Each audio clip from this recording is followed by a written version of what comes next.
Bonjour, je m'appelle Eric Muller, la promo ISFATES en sciences de gestion 2006. Tu vis où en ce moment? À Montréal, au Canada, au Québec. Très bien, alors tu fais quoi de beau à Montréal? Je suis actuellement conseiller financier, donc c'est-à-dire que je m'occupe des finances personnelles des gens. J'aide les gens à bâtir leur plan de retraite par exemple ou réaliser des projets. Donc après avoir diplômé en 2006 de l'ISFATES, on avait l'accord avec Polytechnique Montréal pour venir ici en faire une espèce de maîtrise en gestion de projet. Donc c'est ce que j'ai fait, et puis au fur et à mesure je me suis intégré de la vie étudiante ici, touché différentes choses. C'était de la gestion, mais en même temps beaucoup plus poussé sur l'aspect technique, polytechnique. Et puis donc ce que j'ai bien aimé, c'est que la vie étudiante est très riche ici, et puis on pouvait faire plein de choses, donc je me suis impliqué dans différents clubs, associations. Je me suis posé beaucoup de questions, qu'est-ce que je voulais faire professionnellement parlant, et c'est là que un peu par hasard, j'ai appris ce qu'était le métier de conseiller financier. Donc écoute, je suis allé passer les entrevues, et puis pourquoi pas. J'ai passé les différentes entrevues, j'ai appris plus que ce que c'était.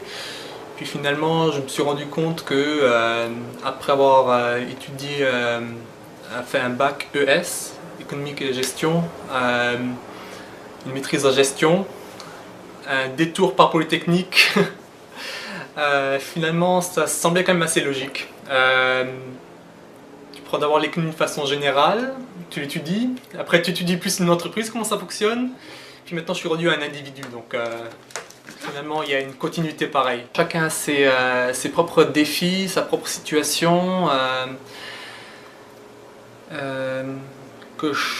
même des gens qui ont des situations semblables ont des objectifs tellement différents que ça fait que chaque personne est unique, et ça ce qui rend le métier très intéressant, c'est que tu peux aider les gens à réaliser leurs objectifs de différentes façons. Si des élèves qui n'ont pas encore leur baccalauréat ou le Abitur, en fait se demandent s'ils devraient faire une formation bidiplômante franco-allemande, qu'est-ce que tu voudrais leur dire? Allez-y, n'hésitez pas, il y a énormément à apprendre, et c'est tellement plus enrichissant que de faire quelque chose qui est simplement franco-français ou bien purement allemand. Ça ouvre des portes incroyables, ça ouvre l'esprit. Au-delà de ce que tu vas apprendre, c'est beaucoup tout ce que tu vis qui est irremplaçable. Ce qui me revient à l'esprit, que des bons souvenirs. Tout d'abord,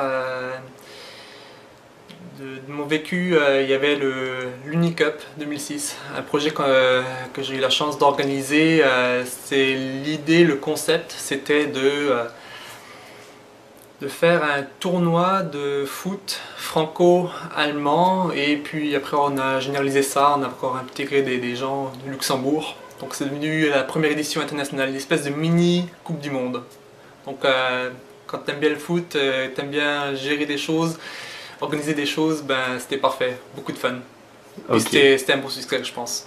C'est certain que quand tu t'en vas à tes premiers cours tout en allemand, que tu sors de là, tu as compris la moitié ou le quart, et puis tu commences à demander aux autres s'ils ont compris plus.